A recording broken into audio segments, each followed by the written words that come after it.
The dawn of June 6, 1944, arrived cold and overcast along the Normandy coastline. Thousands upon thousands of Allied troops, soaked to the bone and nauseated from their journey across the English Channel, readied themselves to assault Hitler's fortified Atlantic barrier. Yet hidden beneath the sand and stones of those French shores lay something far more deadly than reinforced concrete or machine gun positions. Millions upon millions of buried explosive devices, each one capable of ripping a soldier to pieces or transforming an armored vehicle into a flaming tomb. In the opening hours of Operation Overlord, American troops storming Omaha Beach learned firsthand just how catastrophic these concealed weapons could be. Entire units disappeared in massive explosions of beach and metal. Combat engineers crawling ahead with knives and probing rods were gunned down by German marksmen before they could sweep even a single meter of terrain. The mounting death toll painted a grim picture that would haunt Allied leadership for many months ahead.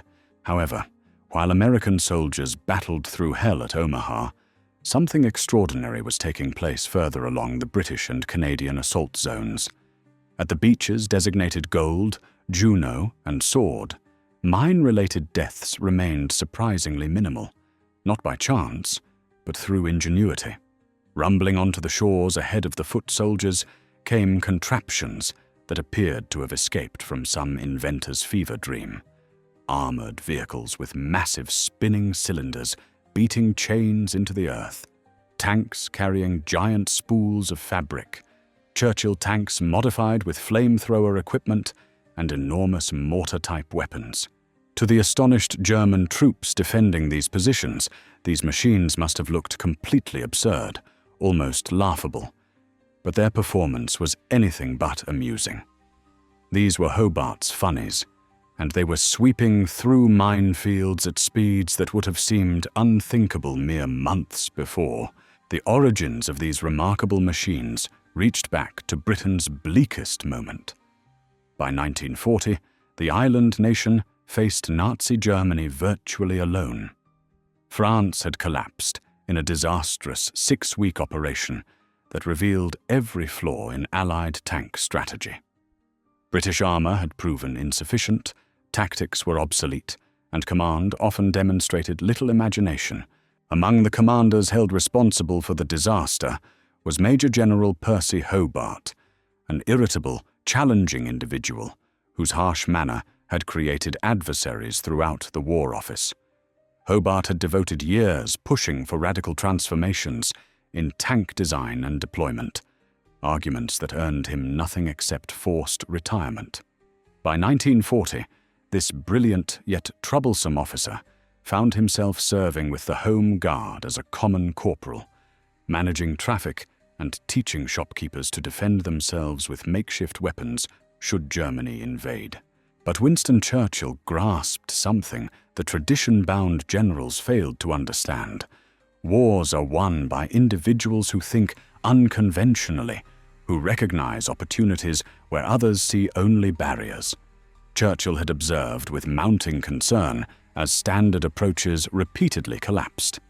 The Prime Minister required innovators, people willing to gamble, individuals prepared to attempt the impossible. When Churchill discovered that one of Britain's most imaginative armored warfare thinkers was languishing in the Home Guard, he moved with his typical swiftness. Despite objections from senior commanders who viewed Hobart as difficult and risky, Churchill personally mandated the general's return to active command. The Prime Minister's directive was straightforward and clear: prepare Britain's tank forces for the coming invasion of occupied Europe. Do whatever proves necessary. Disregard the skeptics. Hobart attacked the assignment with tremendous intensity.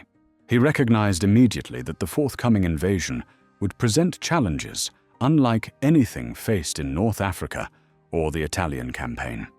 European landing zones meant mines, enormous belts of them protecting every potential invasion point. Intelligence assessments indicated the Germans had planted over 6 million mines along the Atlantic Wall, with concentrations reaching 15 devices per meter in certain sectors. Conventional mine-clearing techniques involved engineers advancing under hostile fire, prodding the soil with bayonets, painstakingly removing each mine manually. The calculations were brutally straightforward. Clearing a single beach section this way would consume days and cost thousands of lives. The invasion would collapse before properly beginning. Hobart recognized that the answer required mechanization, but not simply larger or superior tanks. He needed completely new categories of vehicles, each engineered to solve a particular problem. The barriers confronting the invasion force were varied: mines, barbed wire defenses, concrete barriers, anti-tank trenches, beach obstacles, waterlogged ground, and fortified emplacements. Each demanded a distinct solution, a specialized instrument, whereas traditional military philosophy insisted on standardization and uniformity. Hobart envisioned a collection of unusual machines, each one custom-built for its specific role. His commanders thought him insane. His technical teams questioned whether the designs would function. Yet Hobart possessed something uncommon in military organizations: complete conviction that his vision was sound and the political authority to implement it. Percy Hobart arrived at his new posting with a reputation that preceded him like incoming fire. Born in 1885, he'd spent decades formulating theories about armored combat that most colleagues found either baffling or threatening. During the years between the wars, while other officers enjoyed polo matches and attended social gatherings, Hobart conducted endless experiments with tank formations, communications systems, and battlefield tactics. He'd commanded the Experimental Tank Brigade during the 1930s, driving his crews through punishing exercises that tested both equipment and doctrine. His approaches produced results. Britain developed some of the world's most sophisticated armored tactics, but his personality made implementation nearly impossible. Hobart didn't tolerate incompetence, didn't conceal his disdain for failure, and certainly didn't engage in the political maneuvering necessary for advancement in peacetime military hierarchies. This abrasiveness had repercussions. Assigned to Egypt in 1938 to build an armoured division from nothing, Hobart transformed the legendary 7th Armoured Division, the Desert Rats, into a powerful combat force. Yet his continuous conflicts with superiors over tactics and hardware led to his dismissal in 1939. General Archibald Wavell, commanding the Middle East Theatre, found Hobart impossible to manage, despite recognizing his genius. Forced into retirement at 55, Hobart observed from the sidelines as German armored columns demonstrated in France the precise tactics he'd been championing for years. The validation must have felt hollow. However, Churchill's intervention in 1940 gave him something more precious than validation: the power to revolutionize British armored forces without interference from the same individuals who'd dismissed him.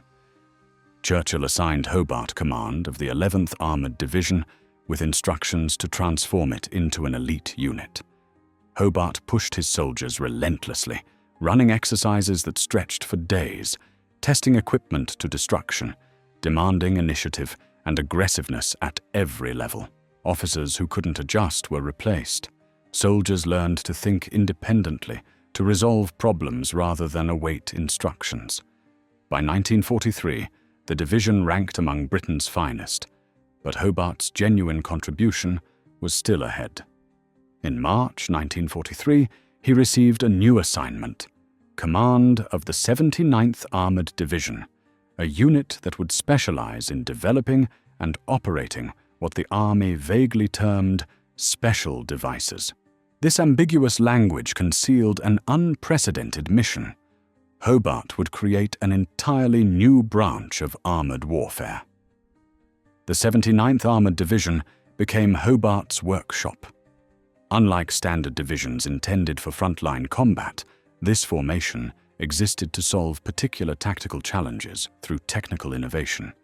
Hobart assembled teams of engineers, tank operators, and weapons experts, providing them a straightforward brief: examine every barrier the invasion force would encounter, and engineer a machine to defeat it. The mine challenge topped the priority list. German coastal defenses depended heavily on S-mines, vicious devices nicknamed bouncing Bettys that sprang waist-high before detonating, and teller mines capable of destroying armored vehicles.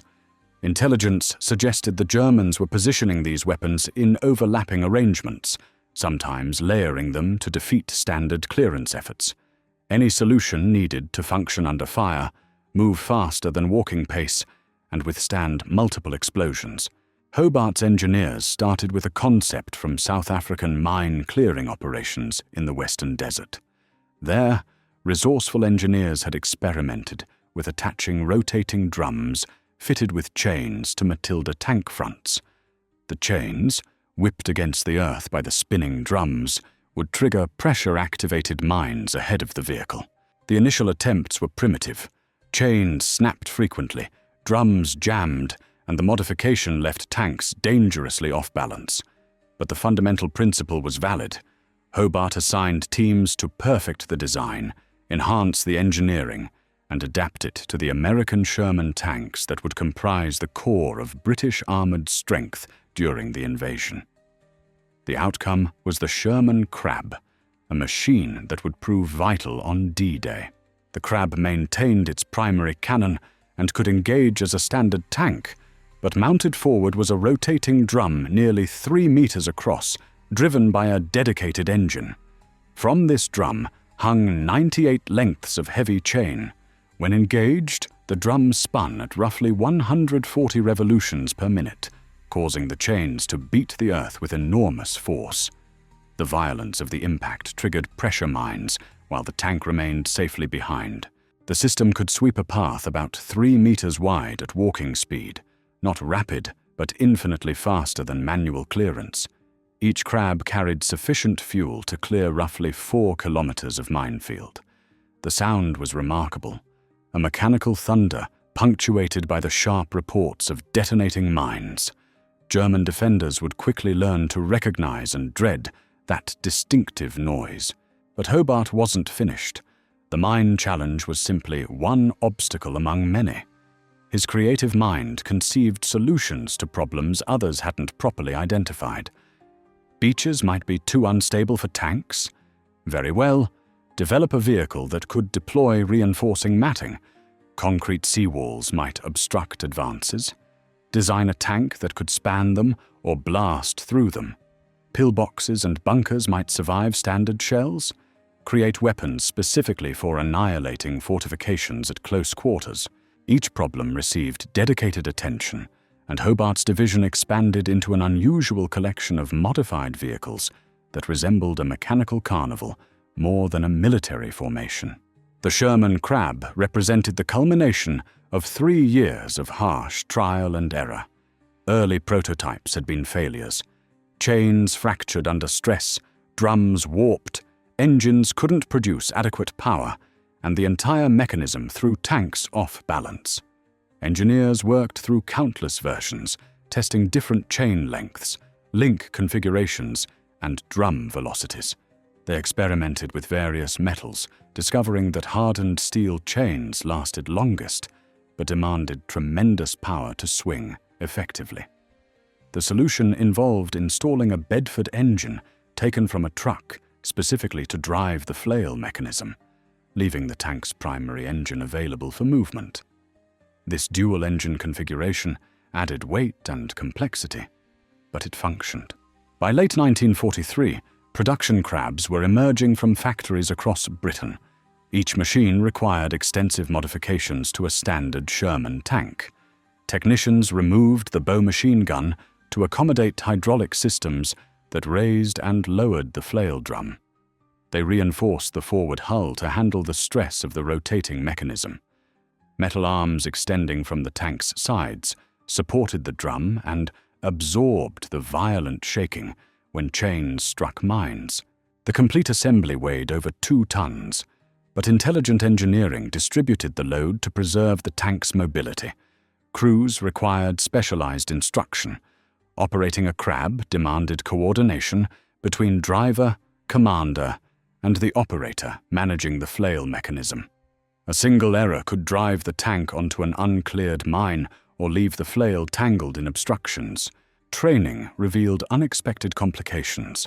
The flail generated enormous dust clouds that reduced visibility to nearly zero, forcing commanders to navigate partly by instinct. The deafening mechanical roar made radio communication challenging, requiring crews to develop hand signals and predetermined procedures. Chain failure remained frequent. Each crab carried replacement chains, and crews learned to swap them under fire, a nerve-wracking procedure that involved dismounting while surrounded by active mines. The violence of multiple mine detonations damaged tracks, suspension components, and occasionally fractured welds in the hull. Engineers strengthened vulnerable areas, but crabs remained mechanically delicate compared to standard Shermans. Hobart accepted these limitations. The machines didn't need to be flawless, merely effective enough to get infantry across the beaches alive. Operational doctrine evolved through constant practice. Crabs would advance in staggered formations, each tank clearing a parallel lane through minefields. Infantry would follow precisely in the cleared paths, marked by tank tracks. Supporting Shermans with functioning guns would provide covering fire while the crabs operated. If a crab was disabled, another would push through to continue clearing. Speed was deliberately maintained at low levels. Rushing risked missing mines or breaking chains. The methodical tempo frustrated aggressive commanders who wanted swift advances, but Hobart insisted on thoroughness over speed. A lane cleared at 2 miles per hour was infinitely more valuable than a hasty advance that left infantry stranded in a minefield. The crab wasn't Hobart's sole answer to the mine problem. His teams developed several complementary systems, each with different advantages. The Canadian indestructible roller device, universally known as SIARD, pushed enormous steel wheels ahead of a tank. These wheels, deliberately designed to trigger mines, absorbed blasts that would destroy ordinary vehicles. The wheels themselves were expendable, but they protected the tank and crew. SIARDs worked well in light minefields, but struggled in deep sand and couldn't maintain the pace needed for assault operations. They found their role in follow-up operations, clearing secondary routes once beachheads were established. Another approach involved the Conga, a trailer-mounted rocket that carried an explosive hose across a minefield. When detonated, the hose cleared a narrow path through sympathetic detonation of nearby mines. The Conga offered the advantage of operating from safe distance. Crews could fire the rocket from behind cover, then advance through the cleared lane. However, the system was single-use, awkward to reload, and the paths it cleared were dangerously narrow. Hobart classified Congas as specialist equipment for particularly difficult obstacles rather than general-purpose tools. Engineers would deploy them against especially dense minefields or in situations where sending a crab forward would be suicidal. Field trials conducted throughout 1943 and early 1944 refined tactics and revealed capabilities. During one exercise on the Norfolk coast, a single crab cleared a 300-meter belt of practice mines in under 15 minutes, work that would have required a platoon of engineers several hours and likely produced multiple casualties. Another test demonstrated that crabs could operate effectively at night, using carefully coordinated navigation techniques. Hobart's crews became increasingly confident, but the general remained grimly aware that exercises with practice mines bore little resemblance to advancing under artillery fire against fanatical defenders. The true test would come on French beaches, and failure would be measured in thousands of dead. Production accelerated through early 1944. By May, the 79th Armoured Division possessed over 300 operational crabs, with more arriving weekly. Crews trained constantly, often working 12-hour days to master the complex procedures. Hobart personally observed exercises, noting weaknesses and demanding improvements. He pushed his engineers to increase reliability, simplify maintenance, and reduce the time required to replace broken chains. The general understood that these unusual machines represented the difference between success and disaster on D-Day. Intelligence estimates suggested German beach defenses included over 15 mines per linear meter in some sectors. Traditional clearance methods would fail. The Crabs had to succeed because there was no alternative. While the Crabs addressed mines, Hobart's engineers tackled every other beach obstacle with equal creativity. The Churchill AVRE, armoured vehicle, Royal Engineers, became the workhorse of the specialised fleet.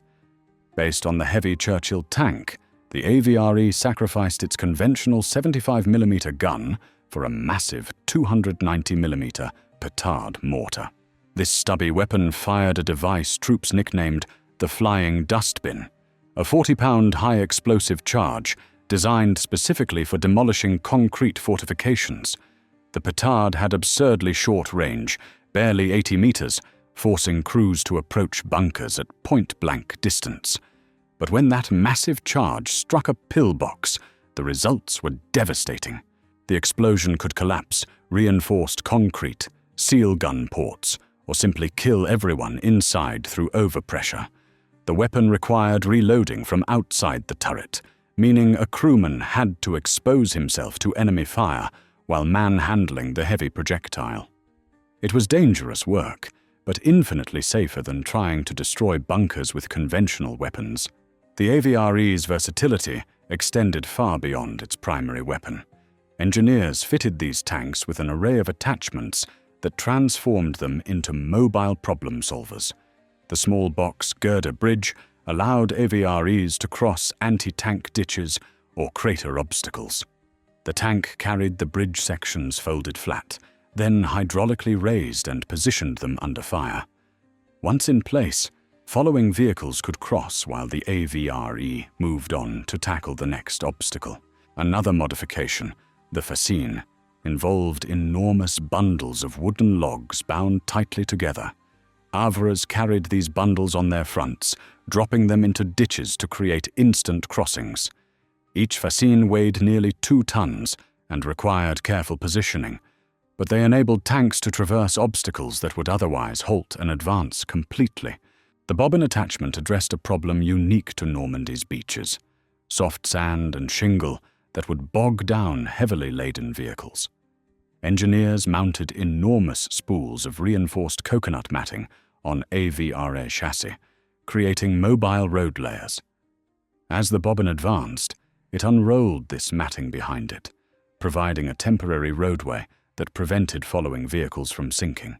The concept was beautifully simple, essentially laying carpet across a beach, but required precise engineering to ensure the matting deployed smoothly under combat conditions.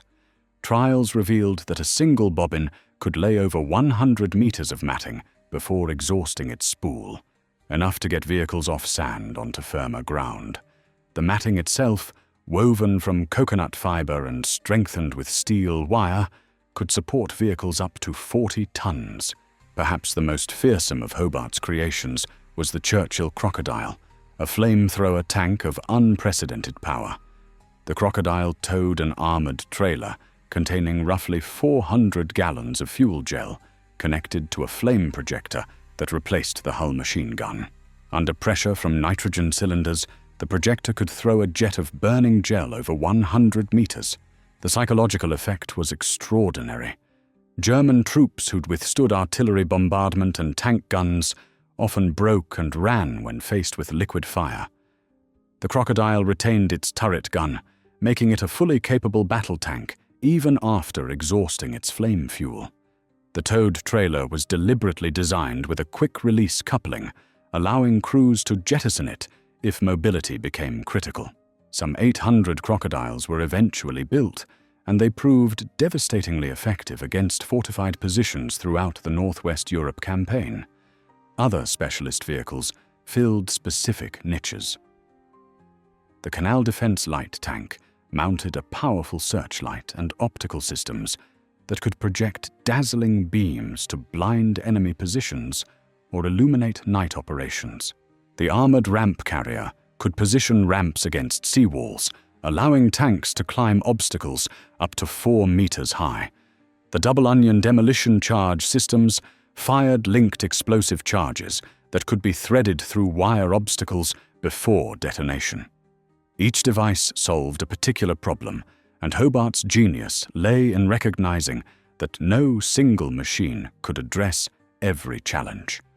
The 79th Armoured Division needed a complete toolkit, and he was determined to provide it. American military observers watched Hobart's developments with deep skepticism. General Omar Bradley, commanding U.S. ground forces for the invasion, considered the specialized vehicles unnecessary complications. American doctrine emphasized standardization, mass production, and overwhelming firepower from conventional weapons. Bradley's staff calculated that sufficient artillery preparation and naval gunfire would suppress defenses, allowing infantry and standard tanks to advance without exotic machinery. They particularly disliked the maintenance burden. Each specialized vehicle required unique spare parts, trained crews, and specific tactical employment. The Americans accepted a small number of amphibious DD tanks, Shermans fitted with flotation screens, but rejected most of Hobart's other inventions. This decision would have fatal consequences at Omaha Beach. British and Canadian forces, by contrast, integrated Hobart's Funnies into their assault plans from the beginning. Each brigade received attachments from the 79th Armoured Division, with detailed coordination worked out during months of rehearsals. Infantry commanders learned to work with Crab operators. Artillery officers practiced timing bombardments to allow AVREs to approach bunkers. Beachmasters developed traffic plans that accounted for Bobbins laying matting, while Crabs cleared mines. The complexity was enormous, but Hobart's staff conducted endless exercises until procedures became routine. By early June 1944, British and Canadian assault forces represented the most technically sophisticated amphibious operation ever attempted. The hours before dawn on June 6, 1944, found Hobart's specialized vehicles loaded aboard landing craft, tank LCTs, pitching through rough seas toward the Normandy coast. Months of planning now faced the ultimate test. British forces would assault Gold and Sword beaches, Canadians would take Juno, while Americans tackled Utah and Omaha. The arrangements reflected fundamental differences in approach. British and Canadian landing craft carried Crabs, AVREs, Crocodiles, and Bobbins in carefully orchestrated waves, while American vessels held predominantly standard Shermans and infantry. General Bradley had accepted only 32 DD amphibious tanks for Omaha, rejecting the mine clearance and obstacle-breaching equipment that Hobart considered essential. The contrasting casualty figures would soon validate or condemn these decisions. At Gold Beach, the first Crabs touched down at 7 in the morning, immediately beginning their methodical advance through minefields that German engineers had spent months perfecting. The distinctive roar of flailing chains announced their arrival, a sound soon punctuated by the sharp crack of detonating mines.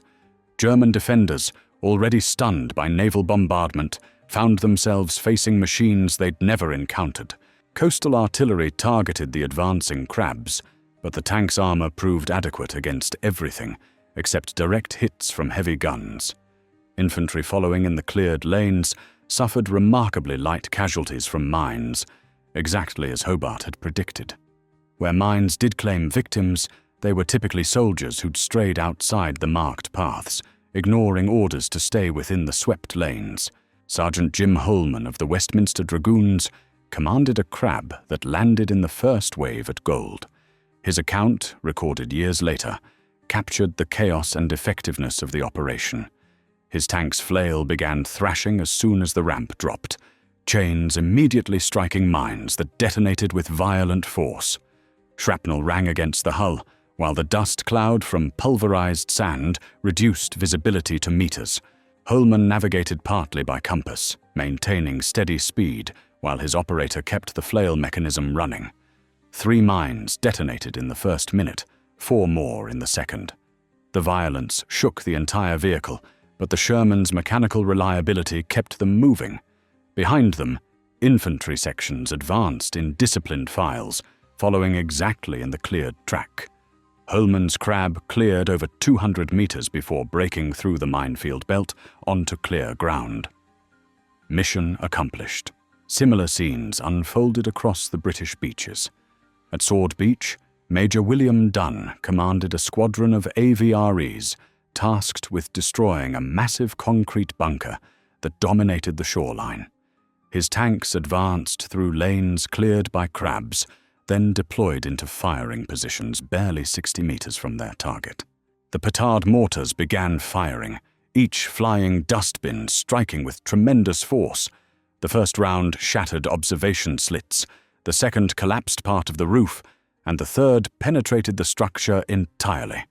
The bunker ceased firing within minutes, neutralized by weapons specifically designed for such work. Conventional tank guns would have required dozens of rounds at greater range, with uncertain results. The petard's massive charge made short work of fortifications that might otherwise have held up the advance for hours. Canadian forces at Juno Beach faced particularly difficult conditions: rocky obstacles beneath the waterline, and a seawall that blocked vehicle access. Bobbins deployed first, laying matting across shingle that would have trapped wheeled vehicles. AVREs followed, some dropping fascines into gaps between obstacles, others positioning small box girder bridges against the seawall. The coordination was far from perfect. Several bobbins became stuck, one AVRE's bridge jammed during deployment, and German fire remained intense. But the overall effect was transformational. Within 90 minutes of landing, Canadians had established multiple vehicle routes off the beach, allowing armor and transport to move inland. The butcher's bill, while not light, was dramatically lower than it might have been without Hobart's inventions. The contrast at Omaha Beach proved heartbreaking. American forces, lacking specialized mine clearance vehicles and assault engineering equipment, encountered the full horror of German beach defenses. 27 of the 32 DD tanks sank in rough seas, never reaching shore. Engineers attempting to clear mines and obstacles by hand were cut down by machine gun fire. Infantry became pinned against the seawall, unable to advance across minefields without clearance support. Naval destroyers eventually moved dangerously close to shore, providing direct fire support that slowly suppressed German positions. American courage and determination eventually secured the beach, but at terrible cost. Over 2,000 casualties in a single morning. Bradley's staff officers, watching the carnage, began to reconsider their rejection of British assault engineering methods. The statistical evidence was undeniable. At Gold Beach, British forces suffered approximately 400 casualties, tragic but sustainable. At Juno, Canadians took roughly 1,000 casualties, despite facing stronger defenses than Gold. Sword Beach cost another 600 British casualties. These figures, while significant, represented success by amphibious assault standards. Omaha's 2,000-plus casualties from roughly the same number of troops attempting a similar landing told a different story. Post-battle analysis identified multiple factors. Omaha faced better-positioned defenses, rougher seas complicated the landing, and tactical mistakes compounded difficulties, but the absence of mine clearance flails and specialized assault vehicles was consistently cited as a critical disadvantage. Infantry cannot advance through minefields without either accepting horrific casualties or receiving mechanical assistance. The Americans had attempted the former, while the British employed the latter. The mine casualty statistics from D-Day revealed the extraordinary effectiveness of Hobart's methods with brutal clarity. British military analysts conducting post-operation assessments calculated that mine-related casualties at Gold and Sword Beaches ran at approximately 10% of pre-invasion estimates, a 90% reduction that seemed almost impossible until examination of the evidence confirmed it. The Crabs had performed precisely as designed, clearing lanes fast enough to maintain momentum while protecting following infantry. Medical officers noted that mine injuries, typically among the most severe battlefield wounds, represented an unusually small proportion of British casualties.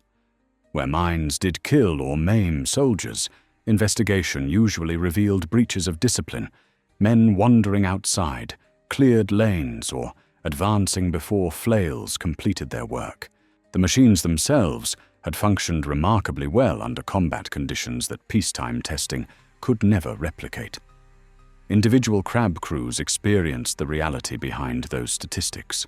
Corporal Robert Davies of the 22nd Dragoons spent 4 hours methodically flailing through Gold Beach's defenses, his tank detonating an estimated 47 mines without suffering disabling damage. His account described the peculiar rhythm of mine clearance under fire.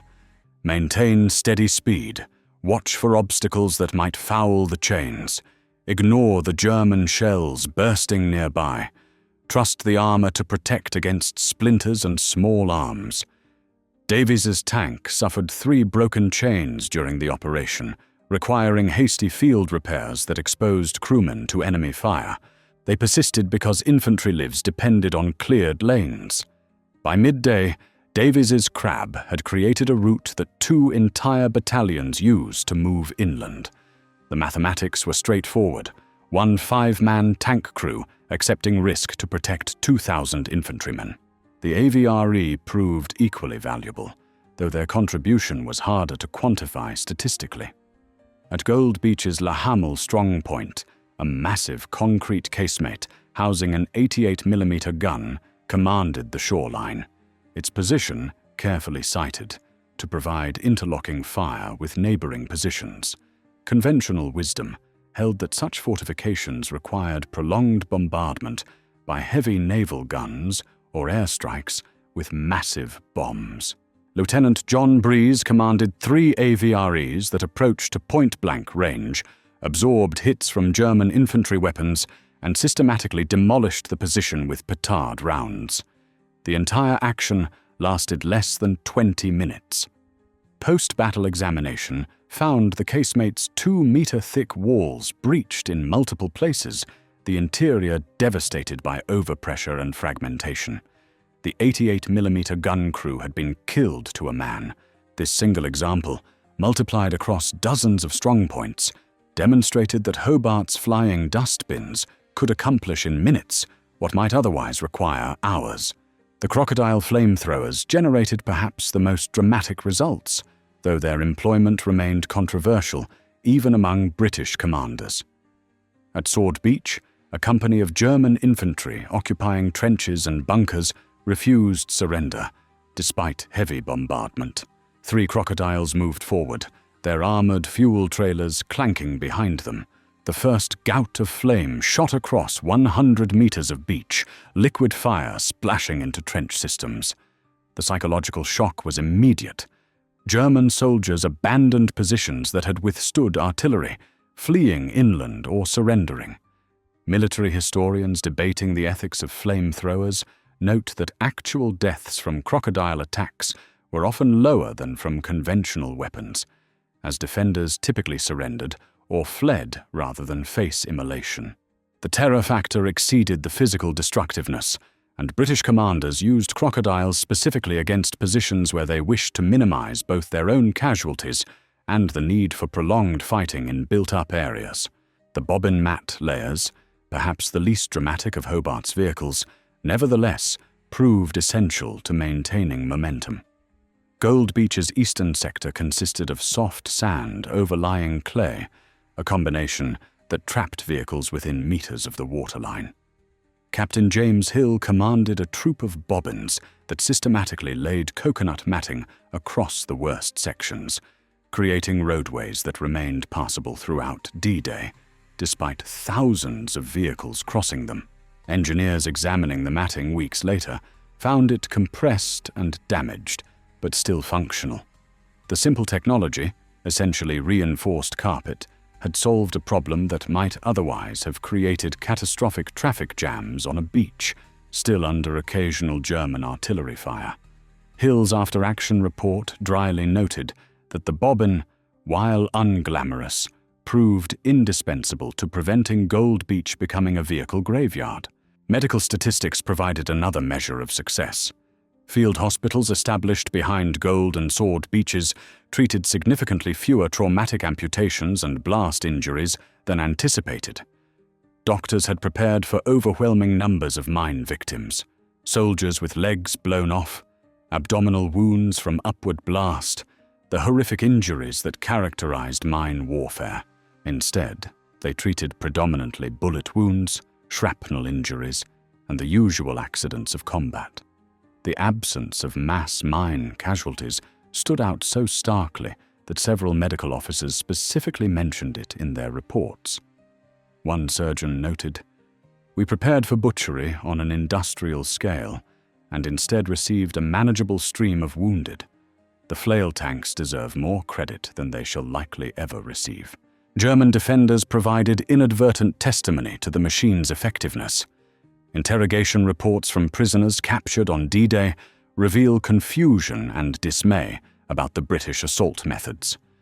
Several German officers expressed bewilderment that their carefully prepared minefields had been neutralized so rapidly. One artillery observer described watching crabs advance through defenses that had cost German engineers weeks to emplace, clearing them in minutes. Another account mentioned that defending troops initially thought the crabs were some form of mine-laying vehicle and couldn't understand why British infantry seemed willing to walk directly behind them. The psychological impact of seeing supposedly impenetrable defenses bypassed by strange machines contributed to the collapse of German morale in several sectors. The Normandy triumph validated Hobart's vision, but the general understood that D-Day represented merely the beginning. As Allied armies pushed inland through the summer and autumn of 1944, the 79th Armoured Division's specialized vehicles continued proving their worth. The bocage country of Normandy, with its thick hedgerows and sunken lanes, presented obstacles as challenging as beach defenses. German troops transformed each hedgerow into a fortified position, lacing them with mines and positioning anti-tank guns to command every approach. Crabs found new employment clearing routes through these killing grounds, while AVREs demolished particularly stubborn strong points. The vehicles that critics had dismissed as one-use novelties for D-Day became permanent fixtures of British tactical doctrine. The autumn of 1944 brought Montgomery's ill-fated Operation Market Garden, followed by grinding battles through Belgium and Holland. Winter warfare in flooded terrain tested Hobart's vehicles in conditions never anticipated during their design. Crabs struggled in waterlogged ground where mines might be submerged, requiring modified tactics and careful reconnaissance. AVREs found unexpected utility bridging drainage ditches and crossing partially demolished causeways. Engineers developed additional attachments and modifications based on combat experience, a process Hobart encouraged. His division functioned as both operational unit and experimental laboratory, constantly refining techniques and equipment.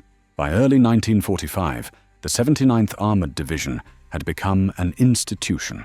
Its methods were taught at training schools, and its vehicles were requested by commanders throughout 21st Army Group. The Rhine crossing in March 1945, Operation Plunder, presented Hobart with perhaps his greatest challenge. The Rhine represented Hitler's last natural barrier, defended by troops who understood that defeat meant invasion of the German heartland. Intelligence indicated massive mine belts protecting the river's eastern bank, with densities exceeding anything encountered in Normandy. The river itself was over 400 meters wide in the crossing sectors, too broad for conventional bridging operations under fire. German engineers had fortified the far bank with interconnected bunkers, trenches, and obstacles designed to annihilate any force attempting to establish a bridgehead.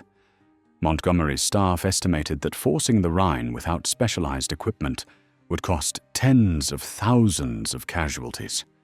Hobart's machines would need to perform flawlessly. Preparations began weeks in advance. The 79th Armoured Division assembled over 500 specialized vehicles, the largest concentration yet employed. Crabs underwent intensive maintenance, their chains replaced and mechanisms overhauled. AVRE crews practiced assault drills until they could operate in darkness. New equipment arrived, including Churchill AVREs, armored ramp carriers that could position themselves as mobile bridges, allowing tanks to drive over them. Engineers developed modified LVTs, landing vehicles, tracked, capable of ferrying AVREs and even crabs across the river. The planning complexity rivaled D-Day, with every vehicle's route, timing, and objective mapped in exhaustive detail. Hobart personally supervised rehearsals, his exacting standards unchanged despite victory now seeming inevitable. The assault commenced on the night of March 23, 1945, with massed artillery and aerial bombardment that dwarfed even D-Day's preparation. At first light on the 24th, specialized vehicles began crossing aboard landing craft and swimming LVTs. The reception was fierce. German troops, fighting now for their homeland, defended with desperate skill. Crabs touched down on the eastern bank and immediately began flailing through minefields, while under direct fire from 88mm guns positioned in concrete emplacements. Several crabs were knocked out within minutes, but others pressed forward, their chains thrashing steadily through the killing grounds. Infantry following in the cleared lanes took casualties, but established footholds that conventional assault methods might never have achieved. Sergeant William Shaw commanded a crab that cleared a critical path inland from the riverbank. His account described German resistance as the most intense he'd experienced, exceeding even D-Day's fury. Anti-tank rounds struck his Sherman repeatedly, one penetrating the flail mechanism and jamming the drum. Shaw's crew worked under fire to clear the jam, succeeded, and resumed flailing. Over the next 3 hours, his crab detonated an estimated 70 mines, creating a lane that an entire brigade used to move inland. Shaw's tank finally succumbed to an 88mm hit that destroyed the engine, but by then the mission was complete. He and his crew evacuated on foot, walking back down the lane they'd cleared, past infantry companies advancing to exploit the breakthrough. Shaw received the Distinguished Conduct Medal, though he later insisted his crew deserved equal recognition. The AVREs faced their own trials. The German bunkers along the Rhine were more sophisticated than Normandy's beach defenses, incorporating multiple chambers and overlapping fields of fire. Flying dustbins proved effective, but required multiple hits to neutralize each position. Lieutenant Michael Carr commanded an AVRE troop that systematically demolished a complex of 7 interconnected bunkers, a process that consumed nearly 4 hours and resulted in 2 AVREs damaged by return fire. Carr's after-action report noted that German defenders fought with suicidal determination, continuing to engage even as their positions collapsed around them. Only the petard's massive charge could reliably penetrate the reinforced concrete quickly enough to prevent defenders from inflicting unacceptable casualties on attacking infantry. Within 48 hours, 21st Army Group had established a secure bridgehead across the Rhine. Casualty figures, while substantial, ran well below staff estimates. Post-operation analysis credited the specialized assault vehicles with enabling the crossing at acceptable cost. German prisoners interrogated after the battle expressed surprise that British forces had crossed so quickly despite prepared defenses. Several mentioned the mine-clearing tank specifically, noting that their own forces possessed nothing comparable. The technological advantage that Hobart had championed since 1943 had proven decisive across multiple operations, fundamentally changing how modern armies approached fortified positions and obstacle belts. The war in Europe ended barely 6 weeks after the Rhine crossing, with German forces surrendering on May 8, 1945. Percy Hobart, now 60 years old, could survey a remarkable legacy. His 79th Armoured Division had participated in every major British operation from D-Day forward, its vehicles clearing paths through obstacles that might otherwise have cost tens of thousands of lives. The statistics compiled during post-war analysis told an extraordinary story. Across the Northwest Europe campaign, British and Canadian forces employing Hobart's specialized vehicles experienced mine-related casualties at roughly 1/10 the rate of formations lacking such equipment. The 90% reduction observed on D-Day held remarkably consistent throughout subsequent operations, a testament to both the machine's effectiveness and the tactical doctrines Hobart had developed for their employment.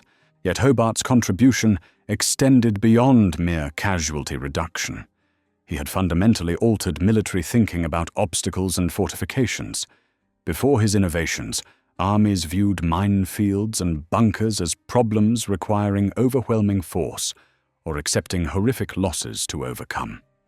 Hobart demonstrated that engineering creativity could neutralize defenses more efficiently than brute force. This represented a philosophical shift. Warfare need not consist solely of firepower contests, but could incorporate technological solutions to tactical problems. The implications reached far beyond World War II.